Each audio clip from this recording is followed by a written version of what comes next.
दोस्तों नमस्कार। आज संसद ने वो कानून पास कर दिया जो केजरीवाल साहब कभी नहीं चाहते थे। इनफैक्ट लगता है आज केजरीवाल साहब को लोकतंत्र से नफरत होगी क्योंकि उनकी राजशाही पे, क्योंकि वो दिल्ली के तो राजा हैं, उनकी राजगद्दी पे आज भारत की संसद ने कुछ ऐसे प्रावधान लगा दिए हैं जिससे अब वो मनमर्जी से ना तो अपने चाहतों को नौकरी दे पाएंगे या टैक्स पेयर के पैसे पे कंसल्टेंट रख पाएंगे, और ना ही वो अपने हिसाब से अपनी पब्लिसिटी के लिए टैक्स पेयर के पैसे का इस्तेमाल कर पाएंगे। जितनी भी दिल्ली सरकार की इम्पॉर्टेंट कमेटियां हैं, अगर आप उनके चेयरमैन बनाना चाहते हैं, जैसे दिल्ली जल बोर्ड है, विद्युत बोर्ड है, बाकी उसमें भी वो अपने चाहतों को मन मर्जी के मुताबिक नहीं बैठा पाएंगे। कुल मिला के आज लोकतंत्र की संसद ने एक राजशाही मुख्यमंत्री के कई मंसूबों पे पानी फेर दिया। दोस्तों, आज मैं इस कानून की चर्चा आपके साथ करूंगा।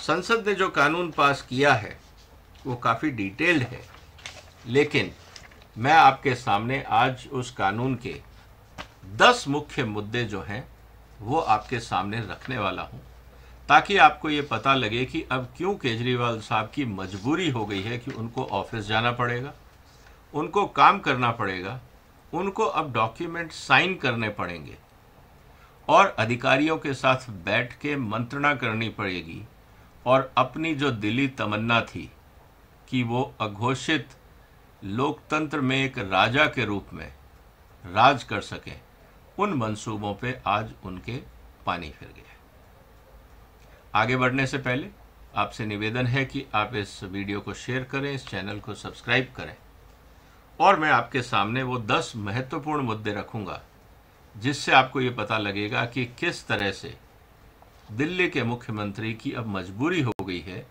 कि वो टैक्स पेयर के पैसे का बेवजह इस्तेमाल नहीं कर पाएगा और उसको कानून के हिसाब से अब दिल्ली को चलाना होगा।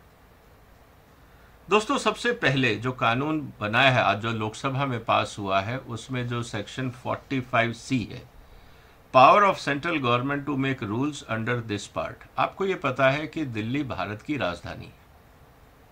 मान लीजिए जिस तरह से हरियाणा में दंगे हुए, गुड़गांव तक दंगे हुए, बल्कि दिल्ली के बॉर्डर तक, अगर वही दंगे दिल्ली के अंदर होते और सत्ता केजरीवाल की होती तो क्या होता, ये आपको समझना होगा। और अब G20 का मौका है, बहुत सारे विदेशी मेहमान इस देश में होंगे, और केजरीवाल साहब अपनी राजनीति के लिए दंगे को काबू नहीं कर पा रहे, या दिल्ली में जो बाढ़ आई थी उसका अगर संचालन वो ढंग से नहीं करते, तो G20 जैसी इम्पॉर्टेंट मीटिंग्स में भारत की क्या छवि होती, ये हमें समझना होगा। इसीलिए पूरी दुनिया में जो राजधानी क्षेत्र होता है उसकी कमान हमेशा सेंट्रल गवर्नमेंट के पास होती है, वो किसी रीजनल टेरिटरी गवर्नमेंट को नहीं दी जाती है, क्योंकि उससे पूरे राष्ट्र का सम्मान होता है।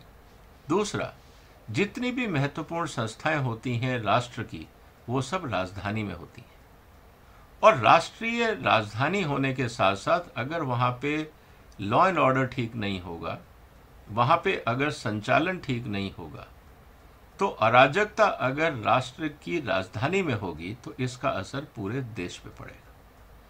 इसीलिए ये इम्पॉर्टेंट है कि दिल्ली जो भारत की राजधानी है, इसका मैनेजमेंट सुदृढ़ हाथों में हो, और ज़रूरत पड़े तो एक्स्ट्रा रिसोर्सेज भी दिए जाएं, ताकि राजधानी के रखरखाव में और संचालन में किसी तरह की कोई बाधा ना आए।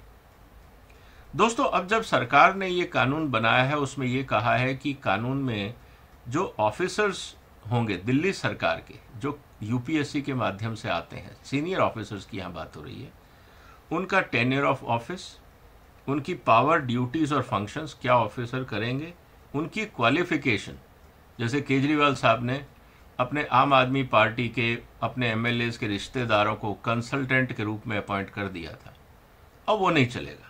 अब उसके लिए जो क्वालिफिकेशन होगी वो केंद्र सरकार बताएगी।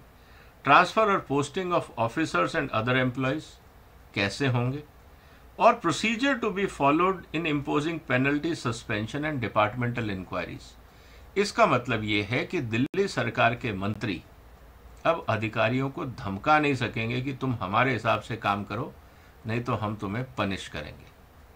बहुत सारे अच्छे आईएएस ऑफिसर्स दिल्ली सरकार में इसलिए साइडलाइन कर दिए गए थे कि वो मंत्रियों की हाँ में हाँ नहीं मिलाते थे, वो उनके करप्शन में उनका साथ देने को तैयार नहीं थे, इसलिए उनको बदल दिया गया था।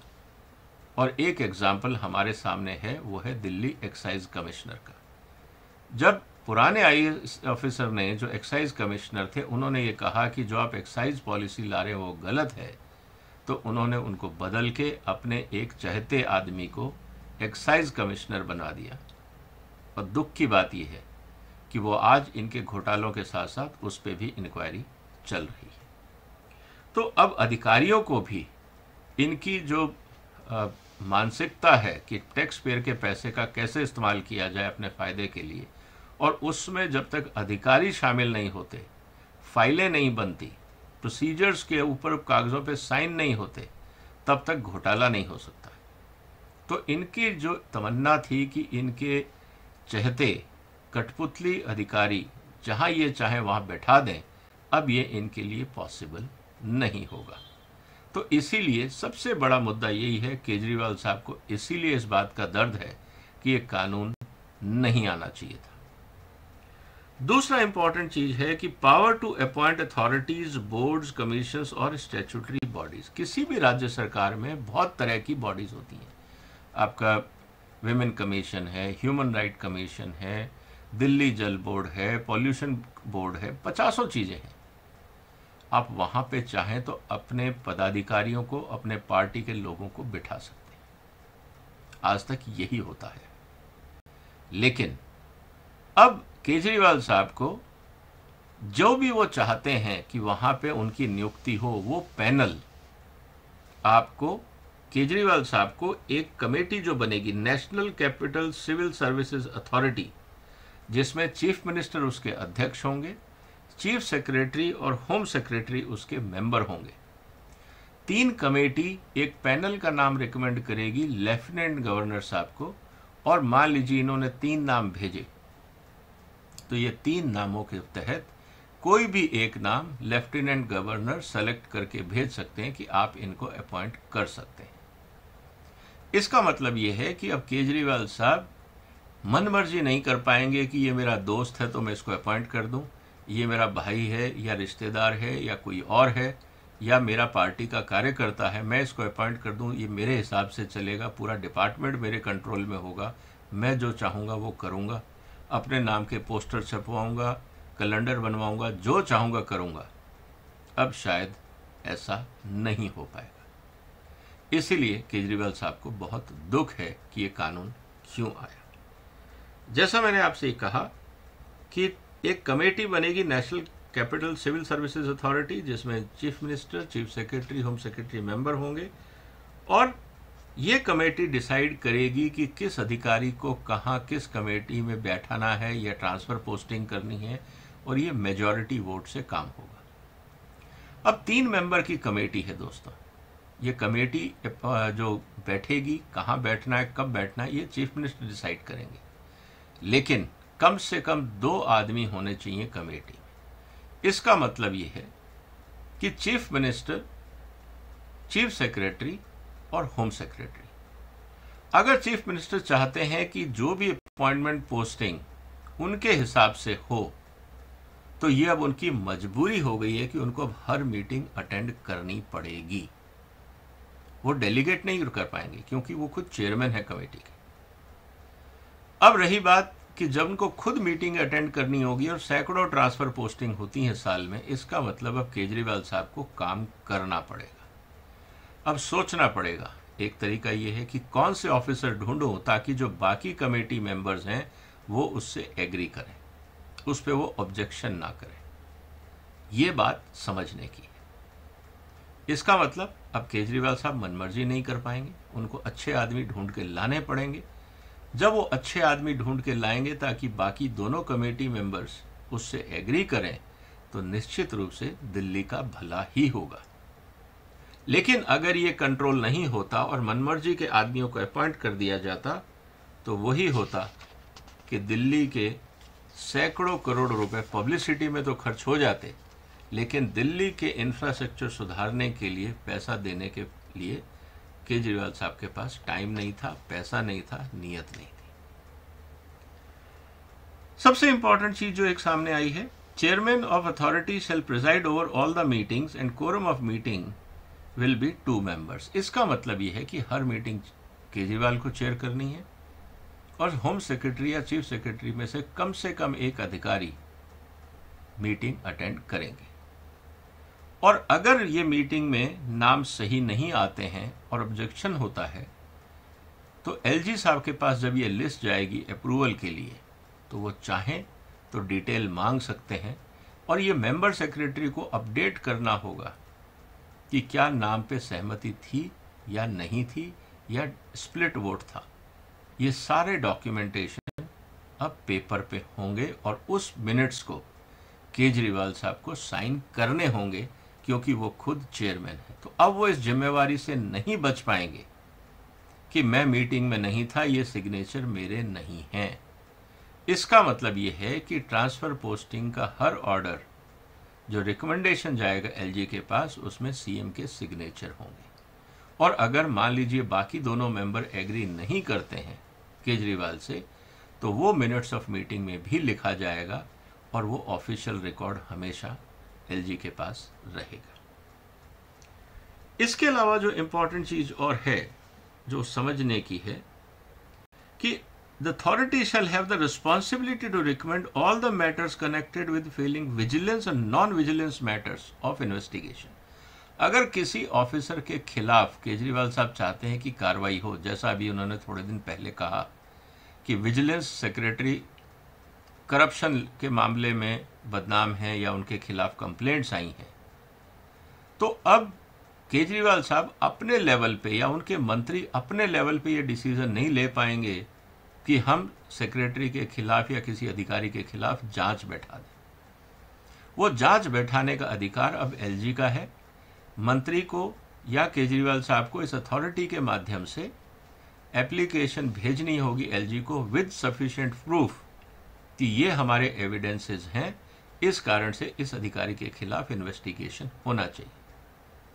इसका मतलब दोस्तों ये है कि अब मन मर्जी से कहानी बना के आप किसी भी अधिकारी को जो आपकी बात नहीं सुन रहा है, आप ना तो उसको बदनाम कर पाएंगे, ना आप उसको धमका पाएंगे और ना ये कह पाएंगे कि हमारे पास कंप्लेंट आई है कि आदमी करप्ट है और ये व्यापारियों को धमका रहा है, इसलिए हम इसके खिलाफ कार्रवाई कर रहे हैं। अगर धमका रहा है तो आपको वो प्रूफ देना होगा, चाहे वो फ़ोन नंबर हो, चाहे वो ईमेल हो, चाहे व्हाट्सएप मैसेज हो या कोई भी मैसेज हो। इसका मतलब ये है कि जो भी आदमी कंप्लेंट कर रहा है कमेटी में, उसको प्रूफ देना ज़रूरी होगा। और अगर एलजी को लगता है कि प्रूफ सफिशिएंट नहीं है तो वो और जानकारी मांग सकते हैं। 7वां पॉइंट जो इम्पॉर्टेंट है वो ये इम्पॉर्टेंट है कि एलजी को कोई भी अप्रोप्रिएट ऑर्डर पास करने से पहले, मान लीजिए किसी अधिकारी को रिकमेंड किया है या ट्रांसफ़र की है या पोस्टिंग बदलने का रिक्वेस्ट किया है चीफ मिनिस्टर की ऑफिस की तरफ से, तो ये जवाब देना होगा कि इस तरह की फ्रीक्वेंट पोस्टिंग ट्रांसफ़र की क्या ज़रूरत है। इसका मतलब ये है कि अब दिल्ली सरकार में चीफ मिनिस्टर की मनमर्जी नहीं चल पाएगी।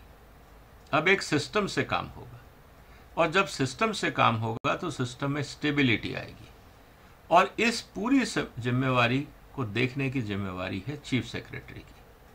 तो कुल मिला के अब ये बात आती है कि दिल्ली सरकार अब अगर केजरीवाल साहब को वास्तव में दिल्ली में काम करवाना है तो अब उनको वास्तव में देखना होगा कि सारे डिपार्टमेंट में सही अधिकारी हों और सही काम हो रहा हो, क्योंकि ये बहुत ज़रूरी है। जैसे एक पहले केस में आया था, भारत सरकार और सुप्रीम कोर्ट का था कि हर स्टेट में एक सिविल सर्विसेज काउंसिल बनेगी ताकि अधिकारियों की राजनीतिक दल या राजनीतिक नेता मनमर्जी से ट्रांसफ़र पोस्टिंग ना कर सकें। उसी सुप्रीम कोर्ट की रिक्वेस्ट को अगर देखा जाए तो दिल्ली सर्विसेज जो अथॉरिटी बनेगी ये उसी बात को आगे बढ़ाती है कि जो मुख्यमंत्री हो या मंत्री हो वो मनमर्जी से अधिकारियों की ट्रांसफ़र ना कर सकें, क्योंकि बहुत बार ये कंप्लेंट अधिकारियों की आती है कि मंत्री हम लोगों को गलत काम करने के लिए उकसाते हैं और अगर हम नहीं करते हैं तो हमें धमकाया जाता है कि हम आपकी पनिशमेंट पोस्टिंग कर देंगे, आपको साइडलाइन कर दिया जाएगा, आपका कैरियर ख़राब कर दिया जाएगा। ये अब चीज़ों पे लगाम लगेगी। इसका मतलब ये है कि अधिकारियों को भी इस बात की चिंता कम होगी कि उनको मंत्री के आगे दुआ सलाम करनी है या हाथ जोड़ के खड़े रहना है, क्योंकि ऐसे दिल्ली सरकार में बहुत सारे अधिकारी थे जो केजरीवाल के मंत्रिमंडल से प्रताड़ित थे। अच्छे ऑफिसर्स को साइडलाइन कर दिया गया था और इनके चहेते ऑफिसर्स को की पोजीशंस पे बैठाया गया था। इसीलिए दिल्ली के अंदर लीकर घोटाला हुआ। जितने घोटाले हुए दोस्तों वो बगैर ब्यूरोक्रेसी की मिलीभगत के नहीं हो सकते थे। इसका मतलब ये है कि जितने भी अधिकारी इन्होंने बैठाए वो सब वो अधिकारी थे जो इनके चहते अधिकारी थे और इनके लिए कठपुतली की तरह काम करते थे। इनके जिसे कहते हैं डांसिंग ऑन देयर ट्यून्स, वो अधिकारी इनके मन मुताबिक काम करते थे। दिल्ली की टैक्स पेयर की जनता का नुकसान होता था, दिल्ली का डेवलपमेंट का नुकसान होता था और देश में भ्रष्टाचार बढ़ता था। अब उन पे लगाम लगेगी। और आखिरी मुद्दा जिसको लेके सबसे इंपॉर्टेंट बात यह है, 10वां पॉइंट, कि in case the secretary of the council of ministers of the opinion, कि अगर काउंसिल ऑफ मिनिस्टर्स में अगर कोई पॉलिसी डिस्कस होती है और अगर वहाँ पे जो secretary of council of ministers हैं अगर उनको ये लगता है कि काउंसिल ऑफ मिनिस्टर्स ने एक निर्णय ऐसा लिया है जो कानून के हिसाब से ठीक नहीं है, तो उसको सेक्रेटरी को, जो काउंसिल के सेक्रेटरी हैं, काउंसिल ऑफ मिनिस्टर्स के मतलब कि मंत्रिमंडल के जो सेक्रेटरी हैं, अब ये उनकी जिम्मेवारी है कि इस बात की जानकारी एलजी तक पहुंचाई जाए, चीफ मिनिस्टर तक पहुंचाई जाए कि आप जो काम कर रहे हैं वो तर्कसंगत नहीं है, कानून के हिसाब से नहीं है। फिर मैं उदाहरण देना चाहूँगा कि जैसे लीकर पॉलिसी बनाई गई, हटाई गई, दोनों ही कानून के खिलाफ थे। अगर ये प्रावधान पहले होता तो सेक्रेटरी टू जो काउंसिल ऑफ मिनिस्टर्स हैं वो तुरंत एलजी को कह देते कि जो लीकर पॉलिसी बन रही है ये गैर कानूनी है, क्योंकि चीफ सेक्रेटरी की रिपोर्ट तो यही बोलती थी कि जिस तरह से लीकर पॉलिसी बनाएगी वो गैर कानूनी है, सारे जो प्रावधान हैं कानूनों में उनका उल्लंघन किया गया है, उनकी अनदेखी की गई है और एक षड्यंत्र के तहत भ्रष्टाचार करने के लिए ये पॉलिसी बनाई गई है। इसीलिए उस पॉलिसी को बाद में हटाना पड़ा और आज 2 मंत्री केजरीवाल सरकार के जेल में। तो दोस्तों इस बात को अगर पहले ये प्रावधान होता और सेक्रेटरी काउंसिल ऑफ मिनिस्टर के जो सेक्रेटरी हैं वो अगर एलजी को बता देते तो आपको इस बात का भी एश्योरेंस होता कि शायद ये दोनों मंत्री आज जेल नहीं होते, क्योंकि वो पॉलिसी बनती ही नहीं, एलजी के पास वो जाती ही नहीं, ना एलजी उसको साइन करते। कहने का मतलब ये है कि एक डिसिप्लिन होता, इसमें मंत्रियों की भी इज्जत बच जाती और देश का और जनता का पैसा भी बर्बाद नहीं होता। तो दोस्तों कुल मिला के बात इतनी है कि प्रावधान ये कहता है कि जितने भी ये प्रावधान जो मैंने आपके सामने पढ़ के बताए ये सब प्रॉपर लागू हो, ये जिम्मेवारी चीफ सेक्रेटरी की है और होती भी है, क्योंकि वो राज्य के सबसे बड़े अधिकारी होते हैं। तो दोस्तों कुल मिला के अब स्थिति ये है कि केजरीवाल साहब को अब काम करना पड़ेगा, ऑफिस जाना पड़ेगा, ट्रांसफ़र पोस्टिंग में अपने चहतों की जगह अच्छे लोगों को ढूंढ के लाना पड़ेगा ताकि एलजी तक लोग चीफ मिनिस्टर की बात से कन्विंस हो सकें, उनकी बात का समर्थन कर सकें।